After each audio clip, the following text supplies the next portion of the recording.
ابدأي.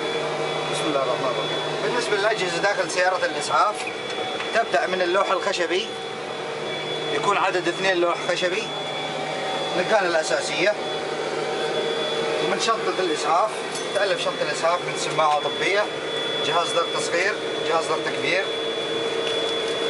شنطة الإسعاف، إضافة إلى المقصات، مقص ضماد، مقص ثياب، هذا مقص ثياب، مقص طبي،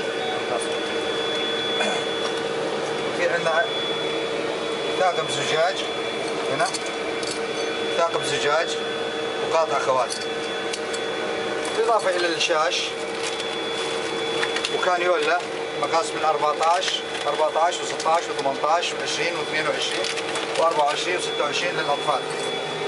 جهاز بروباك أو المؤشر الحيوي ينطي ضغط ونبض وأكسجين الدم، ضغط نبض إضافة إلى تخطيط قلب. هنا عندنا جهاز صدمات، جهاز صدمات القلب، هذا هو الجهاز. طبعا الجهاز هذا حديث، طريقة تشغيله، له أقطاب،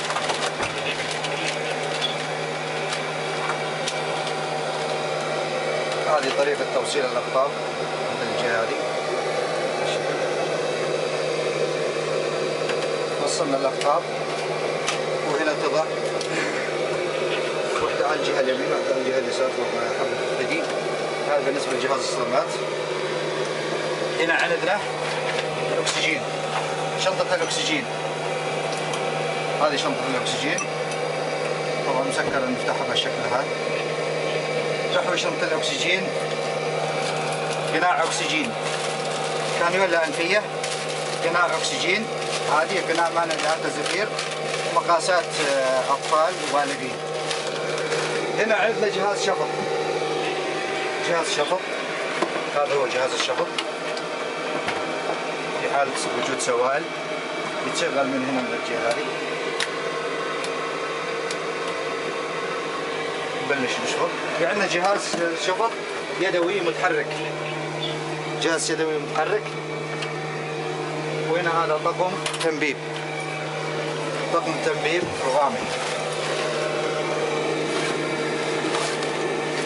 طبعا في أجهزة جديدة للتنبيب. هذا جهاز الطقم التنبيب، هذا قديم طبعا الجهاز هذا بالشكل هذا، طقم تنبيب. طقم تنبيب. هنا نقالة متحركة، هنا عبارة المستهلكات اليومية، ضماد جروح مضاعف وضمادات وكانيولا، وإضافة إلى طقم توليد. هنا سرنجات وبلاستر، مصحات طبية، وفي الأنبوباك، هذا الأنبوباك، هذا الأنبوباك. طبعا في الثلاجة عندنا الحليب، نورمال صلاين والكود رينجر لاكتيك. في جبائر عنقية متعددة المقاسات، منظم أكسجين على اليمين وعلى يسار السيارة. طبعا الزبد نتكلم عن الثلاجة نحط فيها محاليل، رينجر، دي 5 ونورمال. طبعا تتعلق بهالشكل هذا هنا، هذه تتعلق بالشكل هذا هنا. هذه هي الأجهزة الموجودة.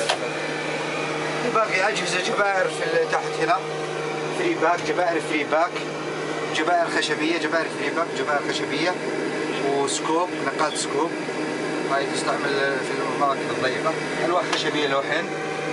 هذه هي الأجهزة الموجودة. في كرسي درج هنا على اليمين، كرسي درج نقالة، هذا كرسي درج اللي من ورا.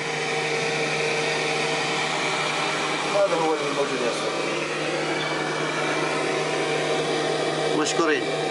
يعطيك العافية. يعطيك العافية.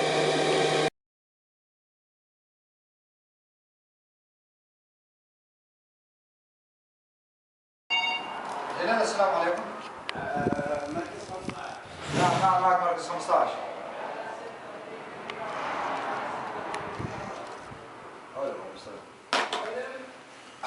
طريق الرياض يعني.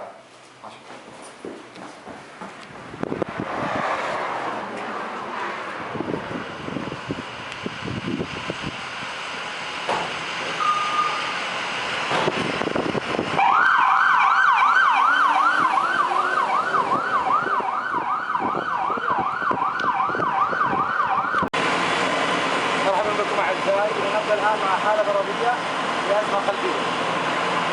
بسم الله.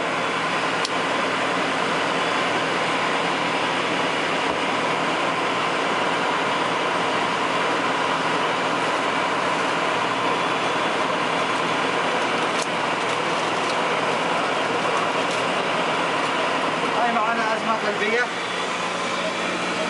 بالنسبه للحاله ازمه قلبيه، نحاول نعطيه اكسجين على التركيز.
تشرح وتتكلم ولا؟ ايوه اشرح.